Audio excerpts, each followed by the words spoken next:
नमस्कार मित्र मैत्रिणींनो, टार्गेट स्पर्धा परीक्षा यूट्यूब चॅनलवर आपले सर्वांचे स्वागत आहे। आज आपण चालू घडामोडीचा आढावा घेणार आहोत। तुम्हाला आमचा चॅनल आवडला असेल, आमचे व्हिडिओ आवडत असतील आणि त्यातून तुम्हाला स्पर्धा परीक्षेचे अभ्यासामध्ये मदत होत असेल तर जरूर आमच्या चॅनलला सबस्क्राइब करा। सगळ्यात आधी एक महत्त्वाची न्यूज पाहूया। आपत्कालीन क्रेडिट लाईन हमी योजना ECLGS जागतिक आर्थिक अनिश्चितता आणि पुढील आर्थिक वर्षात देशांतर्गत वाढ कमी होण्याच्या अपेक्षेदरम्यान केंद्र सरकार emergency credit line guarantee scheme ECLGS च्या संभाव्य विस्ताराकडे पाहत आहे। Emergency credit line guarantee scheme ECLGS बद्दल भारत सरकारने 2020 मध्ये कोविड-19 संकटाच्या पार्श्वभूमीवर एक विशेष योजना म्हणून ही योजना सुरू केली होती। उद्दिष्ट कोविड-19 साथीच्या रोगामुळे त्रस्त झालेल्या आणि त्यांच्या खेळत्या भांडवलाची पूर्तता करण्यासाठी धडपडत असलेल्या व्यावसायिक संस्थांना आपत्कालीन कर्ज देण्यासाठी बँका, नॉन-बँकिंग वित्तीय संस्था NBFCS आणि इतर कर्ज देणाऱ्या संस्थांना 100% गॅरंटीड कव्हरेज प्रदान करणे। आवश्यकता ECLGS हे वित्त मंत्रालय, वित्तीय सेवा विभाग DFS च्या ऑपरेशनल डोमेन अंतर्गत आहे। या कर्जांचे व्यवस्थापन आणि हमी देण्यासाठी केंद्रीय वित्त मंत्रालयाने national credit guarantee trustee company limited NCGTC ची स्थापना केली आहे। ECLGS वेगवेगळ्या टप्प्यांमध्ये लाँच केले गेले। ECLGS 1.0 ECLGS 2.0 ECLGS 3.0 आणि ECLGS 4.0 वेगवेगळ्या टप्प्यांमध्ये या योजनेची व्याप्ती वाढवून अनेक क्षेत्रांचा समावेश करण्यात आला। कर्जदाराच्या आवश्यकता आणि पात्रतेच्या मूल्यांकनावर आधारित कर्ज देणाऱ्या संस्थांद्वारे मंजुरी वितरण केले जातात। योजनेअंतर्गत प्रक्रिया शुल्क, फोरक्लोजर आणि प्रीपेमेंट शुल्क माफ केले आहे। या योजनेसाठी कोणत्याही तारणाची आवश्यकता नाही। ECLGS 1.0 योजनेअंतर्गत कर्जदार 29 फेब्रुवारी 2020 पर्यंत त्यांच्या एकूण थकबाकीच्या 20% अतिरिक्त क्रेडिट घेऊ शकतात। पात्रता 29 फेब्रुवारी 2020 पर्यंत 25 कोटी रुपयांपर्यंतचे थकीत कर्ज असलेले व्यवसाय उपक्रम MSME आर्थिक वर्ष 2019 ते 2020 साठी 100 कोटी रुपयांच्या वार्षिक उलाढालीची मर्यादा। स्त्रोत केंद्र ECLGS च्या संभाव्य विस्तारावर विचार करत आहे। नॅनो लिक्विड DAP डाय अमोनियम फॉस्फेट खत म्हणजे काय? सरकारने अलीकडेच भारतात नॅनो लिक्विड DAP डाय अमोनियम फॉस्फेट खत लाँच करण्यास मान्यता दिली आहे आणि खत नियंत्रण आदेश FCO मध्ये अधिसूचित केले आहे। नॅनो लिक्विड DAP खताबद्दल हे एक केंद्रित फॉस्फेट आधारित खत आहे। हे पीक वाढ आणि विकास चक्रात फॉस्फरस पोषण प्रदान करते। नॅनो DAP हे Indian farmers fertiliser cooperative IFFCO द्वारे खाजगी कंपनी कोरोमंडल यांच्या संयुक्त विद्यमाने तयार केले जाते। नॅनो DAP 500 मिली प्रति बाटली 600 रुपये दराने विकली जाईल। एक बाटली DAPच्या एका पिशवीच्या समतुल्य असेल, ज्याची किंमत सध्या 1350 रुपये आहे। अपेक्षित लाभ DAP हे युरियानंतर देशात सर्वाधिक वापरले जाणारे खत आहे। सुमारे 5 डिसेंबर 10 दशलक्ष टनांच्या अंदाजे वार्षिक वापरापैकी स्थानिक उत्पादन सुमारे 4 ते 5 दशलक्ष टन आहे, तर उर्वरित आयात करावे लागते। नॅनो DAPमुळे भारताचे खत आयात बिल कमी होण्यास मदत होईल। नॉन युरिया खतांवरील वार्षिक सबसिडी कमी करण्यातही हातभार लागेल अशी अपेक्षा आहे। खत नियंत्रण आदेश FCO म्हणजे काय? हे अत्यावश्यक वस्तू कायदा 1955 अंतर्गत जारी करण्यात आले आहे। हे कृषी सहकार विभाग सरकारद्वारे प्रशासित केले जाते। भारताचे FCO खाली ठेवतो मातीत खते म्हणून कोणते पदार्थ वापरण्यास पात्र आहेत। उत्पादनानुसार वैशिष्ट्ये, खतांचे नमुने आणि विश्लेषण करण्याच्या पद्धती, खतांचा निर्माता, विक्रेता म्हणून परवाना, नोंदणी मिळविण्याची प्रक्रिया, त्याच्या व्यापारासाठी अटी पूर्ण कराव्यात। पुढची बातमी, संयुक्त राष्ट्र उच्च समुद्र करार काय आहे? आंतरराष्ट्रीय संबंध एका दशकाहून अधिक वाटाघाटीनंतर संयुक्त राष्ट्रांच्या देशांनी नुकतेच उच्च समुद्र करारास सहमती दर्शविली आहे। UN उच्च समुद्र कराराबद्दल राष्ट्रीय सीमांच्या बाहेर असलेल्या जगातील महासागरांचे रक्षण करणारा हा पहिला करार आहे। त्याला महासागरासाठी पॅरिस करार म्हणूनही ओळखले जाते। आंतरराष्ट्रीय जलक्षेत्रातील सागरी जीवांचे संरक्षण करण्यासाठी हा कायदेशीर बंधनकारक करार आहे। 2030 पर्यंत 30% समुद्र संरक्षित क्षेत्रात ठेवण्याचे उद्दिष्ट आहे। 2022 मध्ये आन जैवविविधता परिषदेत देशांनी दिलेली प्रतिज्ञा वन्यजीवांच्या हानीपासून संरक्षण करण्यासाठी आणि उंच समुद्रातील अनुवांशिक संसाधने सामायिक करण्यासाठी विशाल सागरी संरक्षित क्षेत्रे MPA स्थापित करण्यासाठी ते कायदेशीर चौकट प्रदान करेल। खोल समुद्रातील खाणकाम यांसारख्या व्यावसायिक क्रियाकलापांच्या संभाव्य नुकसानाचे मूल्यांकन करण्यासाठी पर्यावरणीय मूल्यमापन देखील यात समाविष्ट आहे. हे पक्षांची एक परिषद कॉप स्थापन करेल जी वेळोवेळी भेटेल आणि सदस्य राज्यांना शासन आणि जैवविविधता यासारख्या मुद्द्यांवर जबाबदारी घेण्यास सक्षम करेल. करारामध्ये महासागर संसाधने सामायिक करण्यासाठी स्वाक्षरी केलेल्या प्रतिज्ञाचा देखील समावेश आहे. हा करार UN convention on the law of the sea UNCLOS च्या वारशावर बांधला गेला आहे, जो समुद्र संरक्षणावरील शेवटचा आंतरराष्ट्रीय करार आहे. 40 वर्षांपूर्वी 1982 मध्ये स्वाक्षरी करण्यात आली होती. UNCLOS ने उच्च समुद्र नावाचे क्षेत्र स्थापित केले. उच्च समुद्र म्हणजे काय? उंच समुद्र देशांच्या विशेष आर्थिक क्षेत्रांच्या सीमेपासून सुरू होतात, जे किनारपट्टीपासून 370 किलोमीटर 200 नॉटिकल मैल पर्यंत विस्तारतात. त्या बिंदूच्या पलीकडे समुद्र कोणत्याही देशाच्या अधिकारक्षेत्रात नाहीत आणि सर्व देशांना मासेमारी, जहाज आणि संशोधन करण्याचा अधिकार आहे. ते पृष्ठभागाच्या क्षेत्रफळानुसार जगातील 60% पेक्षा जास्त महासागर बनवतात. उंच समुद्रावरील क्रियाकलाप अनेकदा अनियंत्रित आणि अपुरेपणे निरीक्षण केले जातात, ज्यामुळे ते शोषणास असुरक्षित राहतात. स्रोत उंच समुद्रावरील सागरी जीवसृष्टीचे संरक्षण करण्यासाठी राष्ट्रीय एकमत होतात. पुढची न्यूज. रायसीना सुरक्षा संवाद काय आहे? भारताने अलीकडेच रायसीना सुरक्षा संवादाची दुसरी आवृत्ती आयोजित केली होती. रायसीना सुरक्षा संवादाबद्दल ही जगभरातील गुप्तचर आणि सुरक्षा प्रमुख आणि उच्च अधिकाऱ्यांची परिषद आहे. हे म्युनिक सुरक्षा परिषद आणि सिंगापूरच्या शांग्री-ला संवादाच्या धर्तीवर तयार केले आहे. हे संशोधन आणि विश्लेषण विंग रॉ आणि राष्ट्रीय सुरक्षा परिषद सचिवालय NSCS द्वारे आयोजित केले जाते. एप्रिल 2022 मध्ये प्रथमच आयोजित करण्यात आला होता. रायसीना सुरक्षा संवाद 2023 संवादाची ही दुसरी आवृत्ती आहे. यात UK, जपान, फ्रान्स आणि बहरीनच्या गुप्तचर प्रमुखांसह 26हून अधिक देशांचा सहभाग होता. चर्चेचा फोकस मुख्यत्वे जागतिक सुरक्षेवर होता, ज्यामध्ये दहशतवाद, कट्टरतावाद, अंमली पदार्थांची तस्करी आणि अवैध शस्त्रास्त्रांची तस्करी यांचा समावेश होतो. म्युनिक सुरक्षा परिषद ही आंतरराष्ट्रीय सुरक्षा धोरणावरील वार्षिक परिषद आहे जी 1963 पासून म्युनिक, बवेरिया, जर्मनी येथे आयोजित केली जात आहे. आंतरराष्ट्रीय सुरक्षा धोरण निर्णयकर्त्यांद्वारे विचार-विनिमय करण्यासाठी हे सर्वात महत्त्वाचे स्वतंत्र मंच बनले आहे. उपस्थितांच्या यादीमध्ये राज्यप्रमुख, सरकारे आणि आंतरराष्ट्रीय संस्था, मंत्री, संसद सदस्य, सशस्त्र दलांचे उच्च स्तरीय प्रतिनिधी, विज्ञान आणि नागरी समाज, तसेच व्यवसाय आणि मीडिया यांचा समावेश आहे. ही परिषद दरवर्षी फेब्रुवारीमध्ये आयोजित केली जाते. म्युनिक, बवेरिया, जर्मनीमधील हॉटेल बायरिशर हॉफ हे ठिकाण आहे. शांग्री-ला संवाद ही आशियातील प्रमुख संरक्षण आणि सुरक्षा शिखर परिषद आहे. यात 28 आशिया पॅसिफिक देशांचे संरक्षण मंत्री, मंत्रालयांचे स्थायी प्रमुख आणि लष्करी प्रमुख उपस्थित आहेत. International institute for strategic studies IISS या स्वतंत्र थिंक टँकद्वारे याचे आयोजन केले जाते. या शिखराला सिंगापूरमधील शांग्री-ला हॉटेलचे नाव देण्यात आले आहे, जिथे ते 2002 पासून आयोजित केले जात आहे. पुढची न्यूज. ऑर्गनॉइड इंटेलिजन्स म्हणजे काय?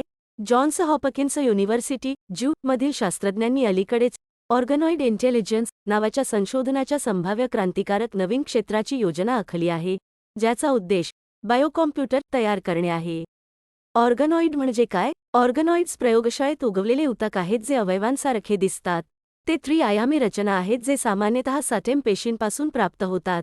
त्या अवयवाच्या लहान, सोप्या आवृत्त्या आहेत आणि शरीरातील विशिष्ट अवयवांच्या वास्तुकला आणि कार्याची नक्कल करू शकतात. ते एखाद्या अवयवाच्या जटिलतेची प्रतिकृती तयार करण्यासाठी किंवा त्यातील काही निवडक पैलू व्यक्त करण्यासाठी तयार केले जाऊ शकतात, जसे की केवळ विशिष्ट प्रकारच्या पेशी तयार करणे. ऑर्गनॉइड्सचा आकार केसांच्या रुंदीपेक्षा कमी ते 5 मिलीमीटरपर्यंत असू शकतो. ऑर्गनॉइड इंटेलिजन्स म्हणजे काय? हे ऑर्गनॉइड्सच्या विशिष्ट वर्तन किंवा प्रतिसाद प्रदर्शित करण्याच्या क्षमतेचा संदर्भ देते जे बुद्धिमत्तेचे सूचक आहेत, जसे की समस्या सोडवणे, शिकणे किंवा बदलत्या वातावरणाशी जुळवून घेणे. हे एक उदयोन्मुख क्षेत्र आहे जिथे संशोधक मानवी मेंदूच्या पेशी, मेंदू ऑर्गनॉइड्स आणि मेंदू मशीन इंटरफेस तंत्रज्ञानाच्या 3D संस्कृतींचा वापर करून जैविक संगणन विकसित करत आहेत. हे ऑर्गनॉइड्स मेंदूच्या संरचनेचे आणि कार्याचे पैलू सामायिक करतात जे शिकणे आणि स्मरणशक्ती यासारख्या संज्ञानात्मक कार्यांमध्ये महत्त्वाची भूमिका बजावतात. ते मूळ जैविक हार्डवेअर म्हणून काम करतील आणि एक दिवस AI प्रोग्राम चालवणाऱ्या सध्याच्या संगणकांपेक्षा अधिक कार्यक्षम असतील. साठी सध्याच्या मेंदूच्या ऑर्गनॉइड्सना जटिल, टिकाऊ 3D संरचनांमध्ये वाढवणे आवश्यक आहे जे पेशी आणि जनुकांसह समृद्ध आहेत आणि त्यांना पुढील पिढीच्या इनपुट आणि आउटपुट डिव्हाइसेस आणि AI मशीन लर्निंग सिस्टमशी जोडणे आवश्यक आहे. ऑयला ब्रेन ऑर्गनॉइड्सशी संवाद साधण्यासाठी नवीन मॉडेल्स, अल्गोरिदम आणि इंटरफेस तंत्रज्ञानाची आवश्यकता आहे. ते कसे शिकतात आणि गणना कशी करतात हे समजून घेण्यासाठी आणि ते तयार करतील अशा मोठ्या प्रमाणावर डेटा प्रक्रिया आणि संग्रहित करतात. बायोकॉम्प्युटर म्हणजे काय? ते संगणकाचे एक प्रकार आहेत जे संगणकीय कार्ये करण्यासाठी DNA किंवा प्रथिने सारख्या जैविक रेणूंचा वापर करतात. हे संगणक काही विशिष्ट ऑपरेशन्स पारंपरिक इलेक्ट्रॉनिक संगणकांपेक्षा खूप वेगाने करू शकतात आणि औषध आणि जैवतंत्रज्ञान यांसारख्या क्षेत्रात क्रांती घडवून आणण्याची क्षमता आहे. बायोकॉम्प्युटरचा एक प्रकार म्हणजे DNA संगणक, जो माहिती साठवण्यासाठी आणि प्रक्रिया करण्यासाठी DNAच्या स्ट्रँडचा वापर करतो. स्त्रोत, स्पष्टीकरण, जैव संगणक म्हणजे काय आणि ते मानवी मेंदूबद्दल काय सांगू शकतात? पुढची न्यूज. सफरचंद लागवड. तुर्कस्तानमधील भूकंपामुळे भारतात फळांची वाहतूक ठप्प झाल्याने जम्मू काश्मीर आणि हिमाचल प्रदेशातील सफरचंदांच्या मागणीत 30% वाढ झाली आहे. सफरचंद लागवडीबद्दल. भारतात सफरचंदाची लागवड प्रामुख्याने जम्मू आणि काश्मीरमध्ये केली जाते. हिमाचल प्रदेश, उत्तर प्रदेश आणि उत्तरांचलच्या टेकड्या, अरुणाचल प्रदेशातही थोड्या प्रमाणात याची लागवड केली जाते. नागालँड, पंजाब आणि सिक्कीम. आवश्यक हवामान परिस्थिती. सफरचंद हे समशीतोष्ण फळ पीक आहे. तथापि, भारतात सफरचंद उगवणारे क्षेत्र समशीतोष्ण क्षेत्रामध्ये येत नाहीत, परंतु प्रदेशातील प्रचलित समशीतोष्ण हवामान हिमालय पर्वतरांगा आणि उच्च उंचीमुळे आहे. तापमान. सक्रिय वाढीच्या काळात सरासरी उन्हाळ्याचे तापमान 21 ते 24 अंश सेल्सिअस असावे. हे समुद्रसपाटीपासून 1500 ते 2700 मीटर उंचीवर घेतले जाऊ शकते. पर्जन्यमान. संपूर्ण वाढीच्या काळात 1000-1250 मिलीमीटर इतका चांगला वितरित केलेला पाऊस सफरचंद झाडांच्या इष्टतम वाढीसाठी आणि फलदायीपणासाठी सर्वात अनुकूल आहे. माती. सफरचंद चांगल्या निचऱ्याच्या, चिकणमाती जमिनीवर उत्तम वाढतात. स्त्रोत. तुर्कस्तानच्या भूकंपामुळे पुरवठा कमी झाल्यामुळे जम्मू काश्मीर, हिमाचल सफरचंदांची मागणी वाढली. Army court marshal. जुलै 2020 मध्ये दक्षिण काश्मीरमधील शोपियान जिल्ह्यातील अंशीपुरा येथे एका दुर्गम डोंगराळ गावात झालेल्या चकमकीत 3 जणांना ठार केल्याप्रकरणी जम्मू आणि काश्मीरमधील लष्कराच्या कोर्ट मार्शलने कॅप्टनला जन्मठेपेची शिफारस केली आहे. कोर्ट मार्शलबद्दल. लष्करी कायद्याच्या अधीन असलेल्या सशस्त्र दलाच्या सदस्यांच्या अपराधाचा न्याय करण्याचा अधिकार कोर्ट मार्शलला देण्यात आला आहे आणि जर आरोपी किंवा प्रतिवादी दोषी आढळला तर त्यांना कोणती शिक्षा भोगावी लागेल यावर निर्णय घेण्याचा अधिकार देण्यात आला आहे. भारतात कोर्ट मार्शलशी संबंधित कायदेशीर तरतूद काय आहे? सशस्त्र सेना न्यायाधिकरण कायदा 2007 संसदेने मंजूर केला आणि सशस्त्र सेना न्यायाधिकरणाची स्थापना केली. या न्यायाधिकरणाला आर्मी ॲक्ट 1950, नेव्ही ॲक्ट 1957 आणि एअर फोर्स ॲक्ट 1950 च्या अधीन असलेल्या व्यक्तींच्या कमिशन, नियुक्त्या, नावनोंदणी आणि सेवेच्या अटींशी संबंधित विवाद आणि तक्रारींचे निर्णय घेण्याचे अधिकार आहेत. सशस्त्र सेना न्यायाधिकरणाची रचना. न्यायिक सदस्य हे उच्च न्यायालयाचे निवृत्त न्यायाधीश आहेत आणि प्रशासकीय सदस्य हे सशस्त्र दलाचे सेवानिवृत्त सदस्य आहेत ज्यांनी 3 वर्षे किंवा त्याहून अधिक कालावधीसाठी मेजर जनरल, समकक्ष किंवा त्याहून अधिक पद धारण केले आहे. न्यायाधीश ॲडव्होकेट जनरल, ज्यांनी किमान 1 वर्ष नियुक्ती केली आहे त्यांना प्रशासकीय सदस्य म्हणून नियुक्त करण्याचा अधिकार आहे. भारतात 4 प्रकारचे कोर्ट मार्शल आहेत. General court martial GCM, district court martial DCM, summary general court martial SGCM आणि समरी कोर्ट मार्शल SCM. लष्करी कायद्यांतर्गत, लष्करी न्यायालये सर्व प्रकारच्या गुन्ह्यांसाठी कर्मचाऱ्यांवर खटला चालवू शकतात. एखाद्या नागरिकाचा खून आणि बलात्कार वगळता, ज्याचा खटला प्रामुख्याने नागरी न्यायालयाद्वारे चालवला जातो. माफीचा अधिकार. भारताचे राष्ट्रपती आपल्या न्यायालयीन अधिकाराचा वापर संविधानाच्या अनुच्छेद 72 नुसार कोर्ट मार्शलद्वारे दिलेली शिक्षा किंवा शिक्षा माफ करण्यासाठी, पुनरुत्थान, सूट किंवा माफी करण्यासाठी करू शकतात. स्त्रोत. कोर्ट मार्शलने चकमकीसाठी कॅप्टनला जन्मठेपेची शिक्षा सुचवली. पुढची न्यूज. स्वच्छ सुजल शक्ती सन्मान 2023. अलीकडेच भारताच्या राष्ट्रपतींनी स्वच्छ सुजल शक्ती सन्मान 2023 सादर केला आणि नवी दिल्ली येथे जल शक्ती अभियान कॅच द रेन 2023 लाँच केले. स्वच्छ सुजल शक्ती सन्मानबद्दल. स्वच्छ सुजल शक्ती सन्मान हा स्वच्छ सुजल भारत बनवण्याच्या प्रवासात तळागाळातील महिलांचे नेतृत्व आणि योगदान अधोरेखित करणे आणि त्याची दखल घेणे आहे. नॅशनल फ्लॅगशिप मिशन अंतर्गत ODF+ मॉडेल विलेज, हर घर जल गावे, जलसंधारण इत्यादींमध्ये विशेष योगदान देणाऱ्या महिलांचा सत्कार करण्यात आला. ग्रामीण जल आणि स्वच्छता क्षेत्रातील महिला चॅम्पियन्सचा गौरव करण्यासाठी केंद्रीय जलशक्ती मंत्रालयाने यंदाचा कार्यक्रम आयोजित केला होता. कॅच द रेन मोहीम काय आहे? कॅच द रेन ही जनआंदोलनाची मोहीम आहे जी सर्व भागधारकांना रेनवॉटर हार्वेस्टिंग स्ट्रक्चर्स RWHS तयार करण्यासाठी प्रोत्साहित करते. टॅगलाईन: पाऊस पका, तो कुठे पडतो, कधी पडतो. हे अभियान राष्ट्रीय जल अभियान NWM जलशक्ती मंत्रालयामार्फत राबविण्यात येते. ही मोहीम देशभरात ग्रामीण आणि शहरी दोन्ही भागात चालते. स्रोत: भारताचे राष्ट्रपती स्वच्छ सुजल शक्ती सन्मान 2023 प्रदान करतात. पुढची news. Megha Tropiques one Indian space research organisation ISRO 7 March 2023 रोजी बंद केलेल्या मेघा TROPIQUES-1 MT1 उपग्रहाच्या नियंत्रित पुनर्प्रवेशाचा एक आव्हानात्मक प्रयोग हाती घेणार आहे. मेघा ट्रॉपिक्स-1 बद्दल. मेघा ट्रॉपिक्स हे उष्णकटिबंधातील जलचक्र आणि ऊर्जा देवाणघेवाण यांचा अभ्यास करण्यासाठी एक इंडो-फ्रेंच संयुक्त उपग्रह मोहीम आहे. उद्दिष्ट: उष्णकटिबंधीय हवामान आणि हवामानावर प्रभाव टाकणाऱ्या संवहनी प्रणालींचे जीवनचक्र समजून घेणे आणि उष्णकटिबंधीय प्रदेशातील वातावरणातील ऊर्जा आणि आर्द्रता बजेटमध्ये त्यांची भूमिका समजून घेणे. हे उष्णकटिबंधीय वातावरणातील जलचक्राच्या योगदानावर वैज्ञानिक डेटा प्रदान करते. ढगांमधील घनरूप पाणी, वातावरणातील पाण्याची वाफ, पर्जन्य आणि बाष्पीभवन याविषयी माहिती देते.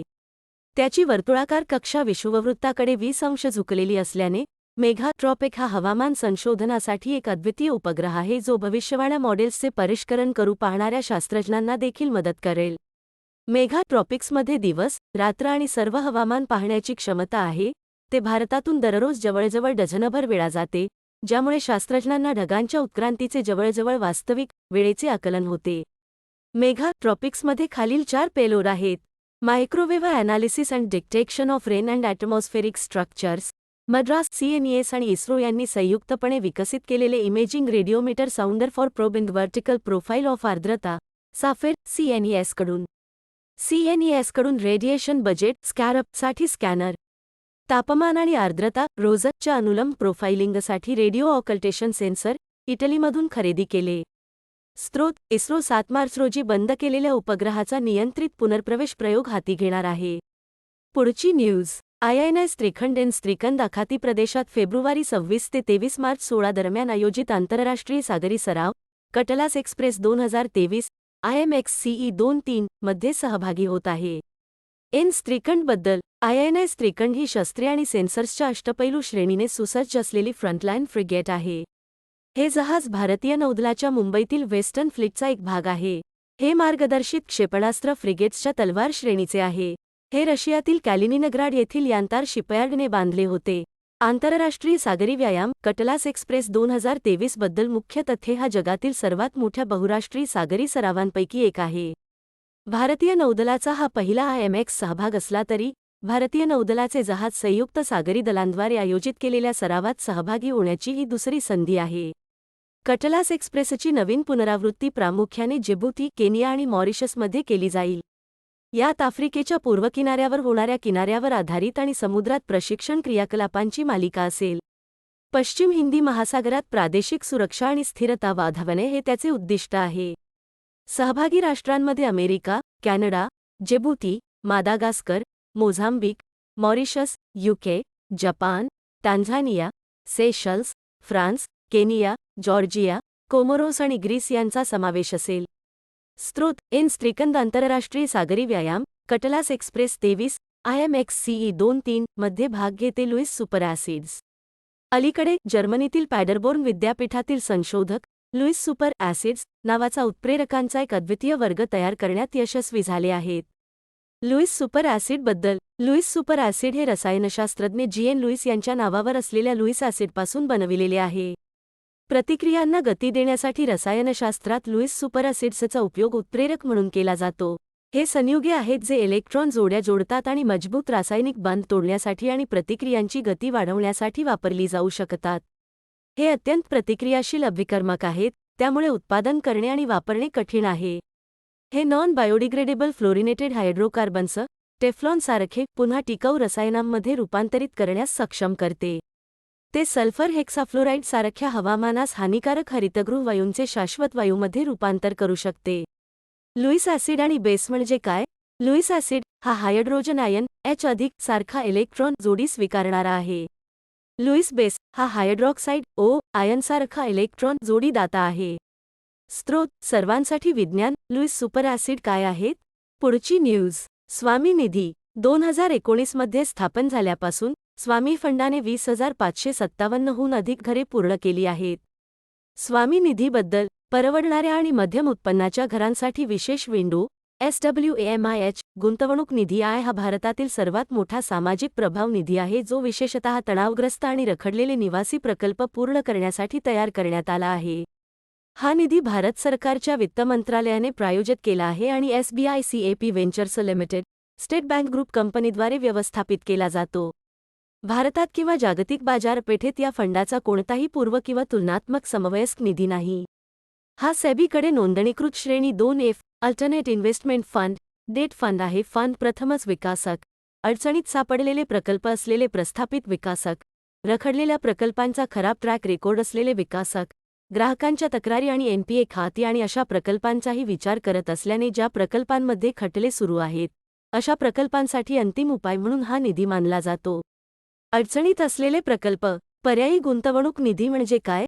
अल्टरनेटिव्ह इन्व्हेस्टमेंट फंड किंवा एफ म्हणजे भारतात स्थापन केलेला किंवा अंतर्भूत केलेला कोणताही फंड जो खाजगीरित्या एकत्रित केलेला गुंतवणूक वाहन आहे जो अत्याधुनिक गुंतवणूकदारांकडून निधी गोळा करतो, मग तो भारतीय असो किंवा परदेशी, त्याच्या गुंतवणूकदारांच्या फायद्यासाठी परिभाषित गुंतवणूक धोरणानुसार गुंतवणूक करण्यासाठी.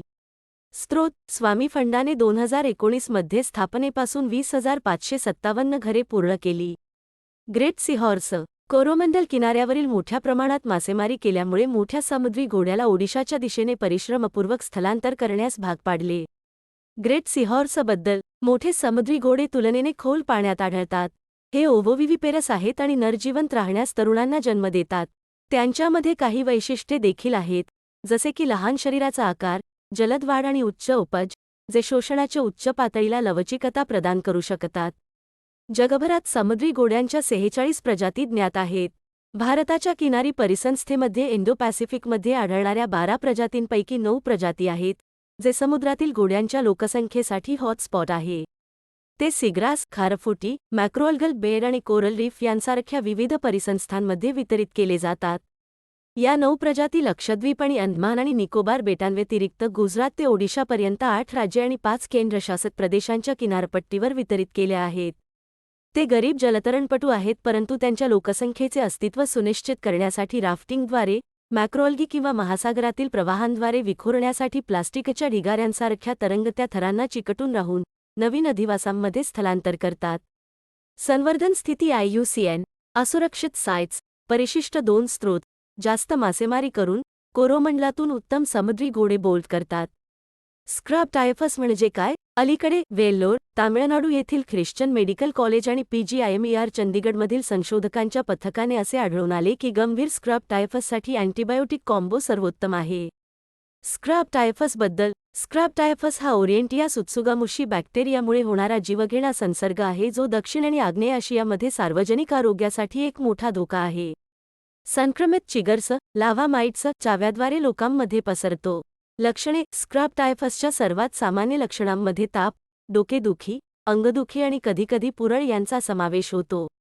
उपचार. स्क्रब टायफसवर अँटीबायोटिक डॉक्सिसायक्लिनने उपचार केले पाहिजेत.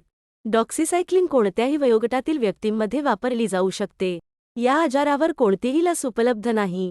टायफस ताप म्हणजे काय? टायफस ताप हा जीवाणूंमुळे होणाऱ्या रोगांचा एक समूह आहे ज्यामध्ये महामारी टायफस, स्क्रब टायफस आणि मुरिन टायफस यांचा समावेश होतो. एपिडेमिक टायफस रिकेट्सिया प्रोवाजेकीमुळे होतो आणि शरीरातील उवांमुळे पसरतो. स्क्रब टायफस ओरिएंटिया सुत्सुगामुशीमुळे होतो आणि चिगर्समुळे पसरतो. मुरिन टायफस हा पिसूंद्वारे पसरणाऱ्या रिकेटसिया टायफीमुळे होतो. स्रोत. स्क्रब टायफस संयोजन थेरपी अधिक जीव वाचवू शकते. पुढची news. Hallmark unique identification HUID. अलीकडेच केंद्रीय ग्राहक व्यवहार मंत्रालयाने सांगितले की सोन्याच्या दागिन्यांच्या विक्रीसाठी 1 एप्रिल 2023 पासून हॉलमार्क युनिक आयडेंटिफिकेशन HUID अनिवार्य आहे. Hallmark unique आयडेंटिफिकेशनबद्दल. HUID हा एक अद्वितीय 6 अंकी अल्फान्यूमेरिक कोड आहे ज्यामध्ये संख्या आणि अक्षरे असतात. हॉलमार्किंगच्या वेळी दागिन्यांच्या प्रत्येक तुकड्याला HUID दिला जाईल आणि तो दागिन्यांच्या प्रत्येक तुकड्यासाठी अद्वितीय आहे. असाईंग आणि हॉलमार्किंग केंद्रांवरील दागिन्यांवर हा अनन्य क्रमांक मॅन्युअली स्टॅम्प केला जातो. सध्याची परिस्थिती: पूर्वी HUID 4 अंकी असायचे आणि आता 4 आणि 6 अंकी दोन्ही HUID बाजारात वापरले जातात. 1 एप्रिल 2023 पासून फक्त 6 अंकी अल्फान्यूमेरिक कोडला परवानगी असेल. चिन्ह: बेस हॉलमार्कमध्ये बेस लोगो, शुद्धता, फाईननेस ग्रेड आणि 6 अंकी अल्फान्यूमेरिक कोड अशी 3 चिन्हे असतात. BIS केअर ॲपवरील व्हेरीफाय HUID वैशिष्ट्य वापरून हॉलमार्क केलेल्या दागिन्यांची सत्यता तपासली जाऊ शकते. भारतीय मानक ब्युरो काय आहे? भारतीय मानक ब्युरो, बेस कायदा 2016 अंतर्गत स्थापन केलेली भारताची राष्ट्रीय मानक संस्था. उद्दिष्ट: मानकीकरणाच्या क्रियाकलापांचा सुसंवादी विकास आणि वस्तूंची गुणवत्ता हमी. हे ग्राहक व्यवहार, अन्न आणि सार्वजनिक वितरण मंत्रालयाच्या अंतर्गत कार्य करते. International Organisation for Standardisation (ISO) आणि इंटरनॅशनल इलेक्ट्रोटेक्निकल कमिशन (IEC) मध्ये बेस भारताचे प्रतिनिधित्व करते. स्रोत: 1 एप्रिलपासून HUID शिवाय सोन्याच्या दागिन्यांची विक्री होणार नाही. पुढची न्यूज: भारतात शत्रूची मालमत्ता काय आहे? केंद्र सरकारने अलीकडेच 20 राज्ये आणि 3 केंद्रशासित प्रदेशांमध्ये पसरलेल्या शत्रू मालमत्तेचे राष्ट्रीय सर्वेक्षण सुरू केले. शत्रूच्या मालमत्तेबद्दल: फाळणीच्या वेळी आणि 1962च्या युद्धानंतर भारत सोडल्यानंतर पाकिस्तान आणि चीनचे नागरिकत्व घेतलेल्या लोकांनी मागे सोडलेले शत्रू गुणधर्म आहेत. शत्रूची मालमत्ता custodian of enemy property for India CEPI कडे नेहत आहे, जो शत्रू मालमत्ता कायदा 1968 अंतर्गत तयार करण्यात आला आहे. 2017च्या कायद्यातील दुरुस्ती, शत्रू मालमत्ता सुधारणा आणि प्रमाणीकरण कायदा 2017 असे नमूद केले आहे की पाकिस्तान आणि चीनमध्ये स्थलांतरित झालेल्यांच्या उत्तराधिकाऱ्यांचा भारतात मागे राहिलेल्या मालमत्तेवर दावा करणे थांबले आहे. सुधारित कायद्यात असे म्हटले आहे की शत्रूची प्रजा किंवा शत्रूची कंपनी मृत्यू, नामशेष, व्यवसाय संपुष्टात आल्याने किंवा राष्ट्रीयत्व बदलल्यामुळे किंवा कायदेशीर वारस किंवा कायदेशीर वारसामुळे शत्रू राहणे बंद केले तरीही शत्रूची मालमत्ता कस्टोडियनमध्ये राहिली पाहिजे. उत्तराधिकारी हा भारतीय नागरिक किंवा गैर-आक्रमक देशाचा नागरिक आहे. भारतातील एकूण 9,406 शत्रू मालमत्तांपैकी 9,280 पाकिस्तानी नागरिकांच्या आणि 126 मालमत्ता चीनी नागरिकांच्या मागे आहेत. शत्रूच्या मालमत्तेची सर्वाधिक संख्या उत्तर प्रदेशात आहे, 4,991. बंगालमध्ये 2,735 आणि दिल्लीत 487 आहेत. स्रोत: केंद्राने देशभरातील शत्रूच्या मालमत्तेचे सर्वेक्षण सुरू केले. याचा अर्थ काय? कर्माडेक बेटे कोठे आहे? नुकताच न्यूझीलंडमधील कर्माडेक बेटांवर 6.9 तीव्रतेचा भूकंप झाला. कर्माडेक बेटांबद्दल: ते दक्षिण पॅसिफिक महासागरातील ज्वालामुखी बेट समूह आहेत. ऑकलंड, न्यूझीलंडच्या ईशान्येस 600 मैल (1000 किलोमीटर). ते न्यूझीलंडचे अवलंबित्व आहेत. ही बेटे एक ज्वालामुखी बेट चाप आहेत, जिथे पॅसिफिक प्लेट इंडो-ऑस्ट्रेलियन प्लेटच्या खाली येते अशा अभिसरण सीमेवर बनते. ते पाणबुडीच्या ज्वालामुखीच्या साखळीतील लहान उदयोन्मुख भाग आहेत जे केर्मडेक रिजची व्याख्या करतात. राऊल बेट वगळता ते निर्जन आहेत, जेथे संरक्षण विभागाच्या कर्मचाऱ्यांचे पथक तण नियंत्रणाचे काम करतात आणि हवामानविषयक निरीक्षणे करतात. बेटांचे हवामान उपोष्णकटिबंधीय आहे. बेटे भूकंपाच्या दृष्टीने सक्रिय आहेत. सुलतानपूर राष्ट्रीय उद्यान: G20 प्रतिनिधींनी अलीकडेच सुलतानपूर राष्ट्रीय उद्यानाला भेट दिली, जे देशातील 75 रामसर स्थळांपैकी एक आहे. सुलतानपूर नॅशनल पार्कबद्दल: सुलतानपूर राष्ट्रीय उद्यान, पूर्वी सुलतानपूर पक्षी अभयारण्य म्हणून ओळखले जाते, हे हरियाणातील गुडगाव जिल्ह्यात आहे. हे 1.42 कि.मी. मध्ये पसरलेले आहे, ज्यात प्रामुख्याने आर्द्र प्रदेशांचा समावेश आहे. हे राष्ट्रीय उद्यान स्थलांतरित आणि निवासी पक्ष्यांसह जलचर पक्ष्यांचे प्रमुख अधिवास आहे. 2021 मध्ये हे रामसर साइट म्हणून अधिसूचित केले गेले. आंतरराष्ट्रीय महत्त्व असलेली एक ओलसर जमीन.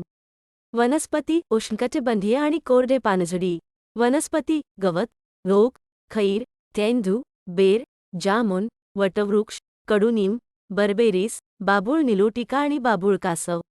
प्राणी: उद्यानातून पक्ष्यांच्या 320हून अधिक प्रजातींची नोंद करण्यात आली आहे. पाणपक्ष्यांसाठी हिवाळ्यातील हे अत्यंत महत्त्वाचे मैदान आहे. या परिसरात आढळणाऱ्या पक्ष्यांच्या काही निवासी आणि स्थलांतरित प्रजाती म्हणजे common hoopoe, purple sunbird, black francolin, little cormorant, Indian cormorant, Siberian crane, greater flamingo, common teal, common greenshank, ruff. इतर प्रमुख प्राणी: या उद्यानात संवर्धनाची काळजी घेणारा कोणताही मोठा वन्य सस्तन प्राणी नाही. नीलगाय काळवीट बोसेलाफस ड्रॅगोकॅमलस या उद्यानातील प्रमुख वन्य अनगुलेट आहे. स्त्रोत G20 प्रतिनिधी सुलतानपूर नॅशनल पार्कमध्ये पक्षी निरीक्षण, मातीची भांडीसह दिवसाचा आनंद घेतात. पुढची news. European travel information and authorisation system ETIAS म्हणजे काय? युरोपियन युनियन EU ने European travel information and authorisation system ETIAS launch करणे 2024 पर्यंत पुढे ढकलले आहे. युरोपियन प्रवास माहिती आणि अधिकृतता प्रणाली ETIAS बद्दल EU आणि त्याच्या शेंजेन क्षेत्रामध्ये व्हिसा मुक्त अभ्यागतांसाठी ही एक प्रस्तावित डिजिटल प्रवास अधिकृतता प्रणाली आहे. ETIAS हा व्हिसा नाही आणि अधिक अचूकपणे व्हिसा माफी म्हणून संबोधले जाते. ही एक पूर्णपणे इलेक्ट्रॉनिक प्रणाली आहे जी शेंजेन झोनमध्ये प्रवेश करण्यासाठी व्हिसाची आवश्यकता नसलेल्या देशांतील अभ्यागतांना परवानगी देते आणि त्यांचा मागोवा ठेवते. हे अभ्यागतांसाठी शेंजेन देशांत प्रवेश करणे सुरक्षित आहे की नाही हे निर्धारित करण्यासाठी आवश्यक माहिती गोळा करेल, त्यांचा मागोवा ठेवेल आणि अद्यतनित करेल. ETIAS प्रत्येक अर्जदाराची सविस्तर सुरक्षा तपासणी करेल की त्यांना कोणत्याही शेंजेन झोन देशात प्रवेश करण्याची परवानगी दिली जाऊ शकते किंवा नाही. ETIAS व्यवसाय आणि पर्यटन हेतूंसाठी वापरल्या जाण्याव्यतिरिक्त लोकांना वैद्यकीय आणि संक्रमण कारणांसाठी शेंजेन देशांना भेट देण्याची देखील परवानगी देईल. शेंजेन व्हिसा मुक्त असलेल्या सर्व देशांसाठी हे अनिवार्य असेल. शेंजेन क्षेत्र काय आहे? शेंगेन क्षेत्र किंवा शेंगेन देश क्षेत्र 27 युरोपियन राष्ट्रांचा एक समूह आहे ज्यांनी एकमेकांमधील सीमा नियंत्रणे रद्द केली आहेत. बहुतेक युरोपियन युनियन EU देश हे शेंगेन करारावर स्वाक्षरी करणारे आहेत, जरी काही गैर-शेंजेन देश जसे की बल्गेरिया आणि रोमानिया साइन अप केलेले आहेत परंतु अद्याप सक्रिय सदस्य नाहीत. स्वित्झर्लंड, आइसलँड आणि नॉर्वे EU मध्ये नाहीत परंतु शेंजेन क्षेत्राच्या आत आहेत. स्त्रोत ETIAS लवकरच युरोप प्रवासासाठी अनिवार्य होणार आहे, त्याचा तुमच्यावर कसा परिणाम होईल ते येथे आहे. पुढची news. Organisation of Islamic Cooperation OIC म्हणजे काय? भारताने अलीकडेच Organisation of Islamic Cooperation OIC च्या जम्मू आणि काश्मीर केंद्रशासित प्रदेशाचा अनावश्यक संदर्भ नाकारला. Organisation of Islamic Cooperation OIC बद्दल संयुक्त राष्ट्रांनंतर ही जगातील दुसरी सर्वात मोठी आंतरशासकीय संस्था आहे, ज्याची सामूहिक लोकसंख्या 1.8 दशांशपेक्षा जास्त आहे. 4 खंडांमध्ये पसरलेल्या 57 राज्यांचे सदस्यत्व आहे. उद्दिष्ट इस्लामिक मूल्यांचे जतन करणे, राष्ट्रीय सार्वभौमत्व आणि सदस्य राष्ट्रांच्या स्वातंत्र्याचे रक्षण करणे आणि संरक्षण करणे आणि आंतरराष्ट्रीय शांतता आणि सुरक्षिततेसाठी योगदान देणे हे त्याचे उद्दिष्ट आहे. आर्थिक, सामाजिक आणि राजकीय क्षेत्रात त्यांचे हित सुनिश्चित करण्यासाठी आणि त्यांचे संरक्षण करण्यासाठी OIC हा मुस्लिम जगाचा सामूहिक आवाज आहे. त्याची स्थापना सप्टेंबर 1969 मध्ये झाली. मुख्यालय जेद्दा, सौदी अरेबिया. त्याच्या अधिकृत भाषा अरबी, इंग्रजी आणि फ्रेंच आहेत. OIC आंतरराष्ट्रीय यंत्रणांसह, प्रत्येक विशेष एजन्सीसह, सरकारी आणि नागरी समाज संस्था CSOS सह भागीदारी करते आणि जगभरातील त्याचे सदस्य देश आणि मुस्लिमांच्या चिंतेचे प्रश्न सोडवते. स्त्रोत भारताने जम्मू आणि काश्मीरबद्दल OICचे अनावश्यक संदर्भ नाकारले. फायनली आमच्या चॅनलला सबस्क्राईब करा. धन्यवाद.